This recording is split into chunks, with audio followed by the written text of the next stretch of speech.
Barakatuh, dear brothers and sisters, welcome to our program. I'd like to start out by congratulating everyone on yet another day of the holy month of Ramzan. Inshallah, Allah subhanahu wa ta'ala has granted us all the tawfiq to make the most out of this month. As we know, we are now on the 8th day of Ramzan, but this Ramzan is very different.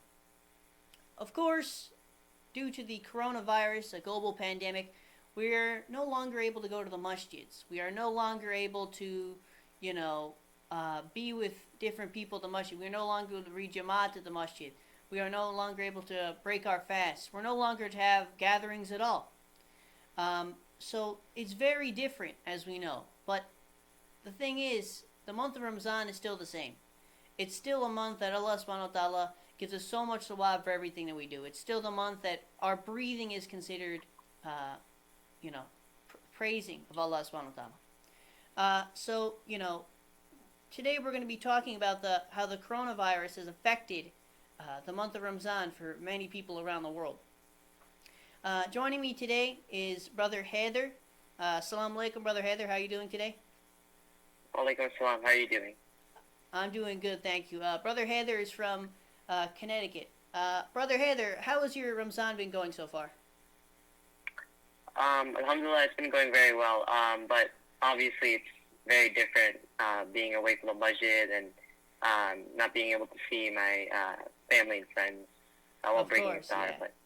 Yeah. What are some of the things you miss about going to the masjid? For the month of Ramzan. What are some of the things you miss? I think it's the environment that's definitely different from home. Because definitely like showing up at 7 o'clock, the hour before, or whatever time it is, before iftar, and sitting down and listening to a lecture by the speaker, and then after that, having a Jamaat namaz together of Maghrib and Isha. I think that environment is very different, obviously, compared to home. And then, obviously, spending time with friends and breaking your roza. And I think that's what I miss the most. Yeah, and, obviously the nights of Laylatul Qadr haven't come yet, but, obviously that's going to be very different as well. Staying up at night, praying with so many other people, it's going to be very different, that's for sure. Definitely, yeah. The month of, Ramzan, as we know, is already here, but the coronavirus, it really came, I would say it came really fast. What happened was, it was in, obviously started in China, and then, I kind of thought, so many people, the news and everything was like, oh, it's never going to come to America, we're fine. And then, 1 week later, it's this whole thing where, you can't have gatherings of more than 10 people and everyone's staying at their homes. How has that been like for you? What are some of the changes in your life, in your daily life that, how have you been affected by this?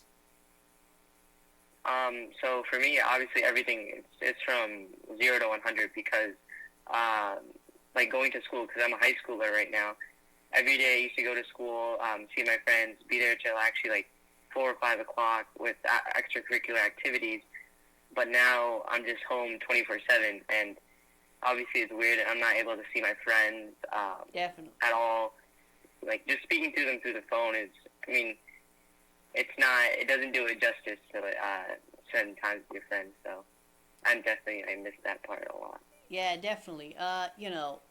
Is there anything good that has come out of this? Like, have you been able to, read more Quran? Have you been able to do more namaz? Can you actually see a difference, spiritually? Yeah, definitely. So I think, because obviously everything's shut down and there's nowhere to go, nothing to do, except for obviously like the bare essentials, I think that there's a lot more free time to like ponder upon your religion, obviously, and the Quran. So I've basically been able to read a lot more Quran, and I think, especially during the month of Ramadan, that I usually like push myself to read more Quran. So like in the time of the Roza, so. Yeah, I think the combination of both of those, I think that's what's gotten me through this month so far, is that I'm able to spend a lot of time reading. Yeah, 1 month, one verse of the Holy Quran is, the same sawab as reading a whole Quran in other months. That's a huge opportunity for sure. Another one of the things, you go to the, Jafariya Center in Connecticut. One of the things that what happened was, like I was talking about how the coronavirus came all of a sudden. It was what I think is a pretty funny story. Your dad, he teaches the Sunday school. He's one of the teachers over at the Sunday school. And he told us that to put in a project about, I believe it was Imam Zain al-Abidin alayhi salam and Imam Muhammad Baqir alayhi salam. Do you remember this project? Yeah, I do. Yeah. Yeah, so what happened was, he said that we had 2 weeks to do it. It was going to be 1 week, but he said you had 2 weeks to do it.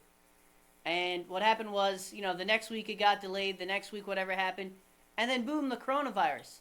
So I've kind of found it, how fast it really came that, regular Sunday school, you go, we were going to do this project, and then all of a sudden, wow, everything's changed. Now you're at your house, everything's completely different. So that was actually pretty funny. Yeah, definitely, I agree. It's shocking looking back at it that we're living in normal reality and that everything has changed within like a minute, a second. Yeah, time was really taken for granted. Like you see, next week. Now we're able to look back and you see gatherings at the masjid of how many people over there reading Jamaat, going to Friday prayer. That feels so weird now. How there was so many people over there. Now we're all by ourselves at our houses. We can't go anywhere. Yeah, definitely. It's just mind-boggling now. Like I was just, for example, watching videos on YouTube of various lectures, and the camera pans towards the audience, and it's just crazy seeing that many people sitting next to each other. Yeah. When I think now the only people you see are your family members. So. Yeah, even you watch a video and someone shakes someone's hand, you think, wow, they were able to shake hands back then. Wow. Small things like that you really take for granted. Definitely. Yeah. So we talked about the coronavirus. How is the coronavirus where you live? How is it in Connecticut? Connecticut. It is bad. There are a lot of cases, and the coronavirus is obviously spreading rapidly. But I think New York, obviously, that's really the epicenter of America at this point, and that's much more worse. So yeah, I've had family there. They tell stories. My uncle's a doctor, and he actually works in one of the hospitals that's just a coronavirus hospital now. Yeah, and the stories he's telling, it's crazy, and you see it on the news. It's just widespread terror. So it's scary. Wow. Are the cases? They are somewhat going down, right? It's starting to plateau. In terms of the new cases, it's not number of new cases per day. It's not rising by that much anymore, and hopefully, inshallah, we'll see it'll start to plateau, and then there's going to be a downward trend. But the cases of the hospitalization rate per day has gotten down, which is good, but you can interpret it both ways. It's people might be scared to go to the hospital because obviously there's coronavirus there, but and of course, it might be signs of hope. Yeah, of course, they can't test everyone. If you look at the amount of cases, that's not testing all of America. That's not testing even half of America. If they did the actual tests on everyone, the numbers would be crazy. They would be way higher. Yeah, definitely. Do you feel people in Connecticut? Do you feel like they're sticking to the guidelines pretty well? Yeah, I think people are abiding to the rules. I was going with my father to get some groceries from the store, and obviously the parking lots were completely empty except for people who really need to go. So I think people are starting to understand the danger of this virus, and they're understanding to stay home. What time did you go to get the groceries, may I ask? We went in the daytime around 2-3 o'clock, around midday. So. Well, right now I'm in California, and it's very different over here compared to what you said that nobody's out. Mm-hmm. It's the exact opposite. Obviously, I think wow. California is maybe a little less than obviously Connecticut, near New York. But you go to the store and the stores are full. There's so many cars, there's everything, and you think, wow, this is supposed to be a lockdown. There's cars everywhere, there's people everywhere. In my neighborhood, they are sticking in their houses. You don't see anyone, out. Of course, they have, for the parks and the benches, there's like caution signs everywhere. Making sure people stay at home. But yeah, there's a lot of people at the stores. I thought there'd be a lot less, but there Yeah, are. it's scary. Yeah, It's like, so you can see. yeah.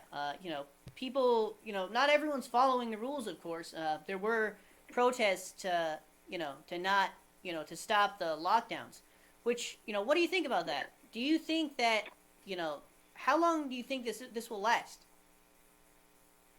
I mean, how long it'll last? I mean, I'm not obviously one to speak because I'm not that educated in that topic compared to other people. But obviously, I'm hoping for the best, and all I'm hoping for is that by September I'm able to go back to school because that's when people in Connecticut return usually. And I've heard reports like that. Well, originally they were saying that we're 100% going to go back to school next year, but then now recently there were some new reports saying that it might be hard to go back to school in the fall, which is, I mean, I don't want that because obviously children like days off from school, but when they're locked down in your home and you're not able to do anything, go outside, it's obviously it's not the best of settings. So I think I'm hoping for the best, but Yeah, because even I'm thinking like like even around the world we see that even sports, the NBA, all the other sports leagues are having delays. It's not the season isn't going to start when it's supposed to. It's going to start a little later. But I can't really imagine next year. I can't imagine things going back to normal really quickly. I can't imagine wanting to even go to the masjid with huge groups of people. I feel like it could last a little longer. But one of the main things is this time really reminds us about the imams' lives. How many of the imams were put in isolation by the caliphs. For example, Imam Hussein Kazim, as we know, he spent 14 years in isolation in prison. So, and what did he do with his time? He used his time to get closer to Allah subhanahu wa ta'ala. Imam Hussein Kazim, he was confined to this very small space, even in his prison. But what did he do? He used that time to become closer to Allah subhanahu wa ta'ala, to, reach higher levels of spirituality. So that's what we should be doing. We should be taking this as, an advantage. One of the things is, Brother Haider, some people, obviously this isn't the right thinking. But some people use the excuse, for school. They say, I can't fast because I have a test or something. I have to do this and that. That was what I heard last year. Did you hear people saying that? Like in terms of like regular school, like Yeah. they're not fasting. Yeah, they have a lot of I can't exams. fast because I have to go to school. You have a test, something like that. Do you hear that? Yeah, definitely. There are cases where people try to not fast for some because they have like stressful times, but I don't think that justifies not fasting at all. Yeah. So this is the time that of course we're doing our school online now. So what that helps us do is you're at home, you're doing your school online, and we can really look at everything we're doing. We can look at every moment. It's like you mentioned, having time to think about our duty to Allah subhanahu wa ta'ala. Contemplation is very important. Since we have so much time, do you find yourself, how much time do you think is good for, just sitting down and contemplating, thinking of your duty to Allah subhanahu wa ta'ala? How much time do you think is good to do that? I mean, I think it's more about the quality rather than the quantity. Definitely. In terms of like, obviously like, for adults, like they have these like people that still have work that are essential jobs, and they don't find time, or any people that maybe even if they are home, I think it's more about how hard you do contemplate.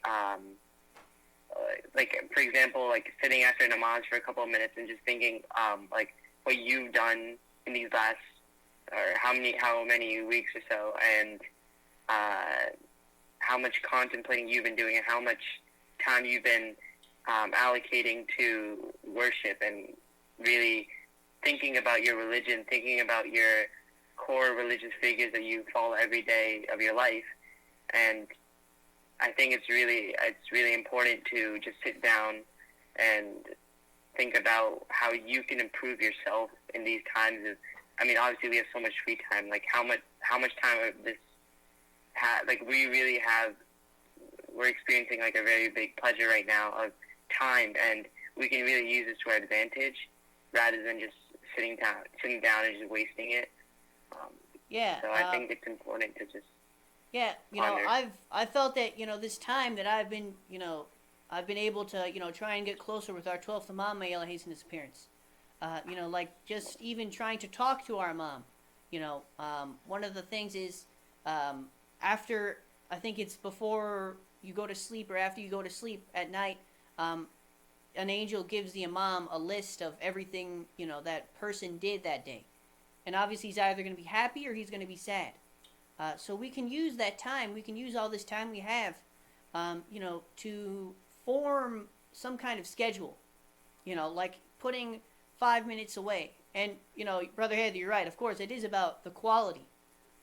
It's not just about you could be saying you're going to contemplate. You could be lying down for 30 minutes, and it's not doing any good. There was a story about a man who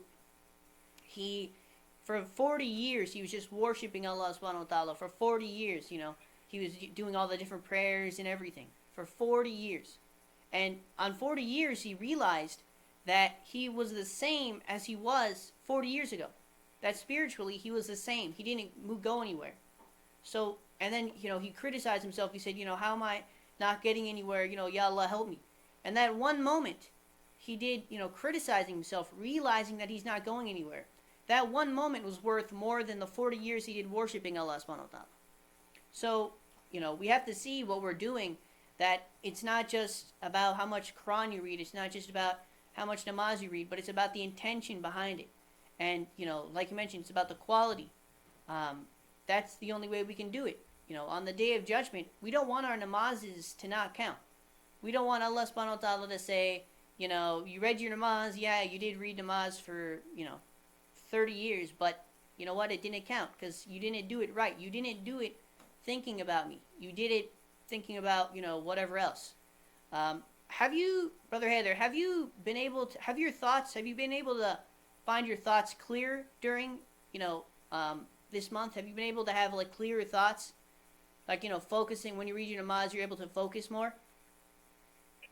Yeah, I think overall, because there are less stresses, like with the everyday life, that it has been relatively easier just to focus in namaz. But I think I'm still missing that environment in the masjid where you're able to have a jamaat led by a Maulana I think that brings unity and it brings focus in everyone, because everyone's all dedicated to the same thing regardless of class, wealth, or anything. Everyone is united in praying and worshiping to God, and that focus, it's been hard to keep that type of focus, but it's definitely been better than, like, for example, like saying namaz right after you come home from school. So yeah, definitely. Yeah. Of course, this is it's a very dark time, but alhamdulillah, Allah subhanahu wa ta'ala has helped us to find some sort of light in this dark time. Well, thank you for joining us, Brother Haider. You said some great things today. Thank you for joining us. Thank you for hosting me. It's been a pleasure. Thank you. Of course. Inshallah, Allah subhanahu wa ta'ala grants all your prayers in this month. Inshallah, you're able to, continue fasting. Your fasts are accepted. Well, thank you for joining us today. All right. Thank you so much. Okay. Khuda Hafiz. Have a nice day. Well, that is all the time we have left for today. Thank you for everyone who participated in our program. That was Brother Haider. Inshallah, Allah subhanahu wa ta'ala grants him a highest place in Jannat. Now we're going to do Allahumma kulli waliyaka for the safety and protection of our 12th Imam. And inshallah, our 12th Imam comes soon. Bismillahirrahmanirrahim. Allahumma kulli waliyaka al-Hujjat ibn al-Hasan. Salawatuka alayhi wa ala abai. في هذه الساعة وفي كل ساعة وليا وحافظا وقائدا وناصرا ودليلا وعينا حتى تسكنه أرضك توا وتمتعه فيها طويلا برحمتك يا أرحم الراحمين اللهم صل على محمد وعلى محمد وجل. Once again, thank you for everyone who participated in our program. Assalamu alaikum wa rahmatullahi wa barakatuh. Khuda Hafiz.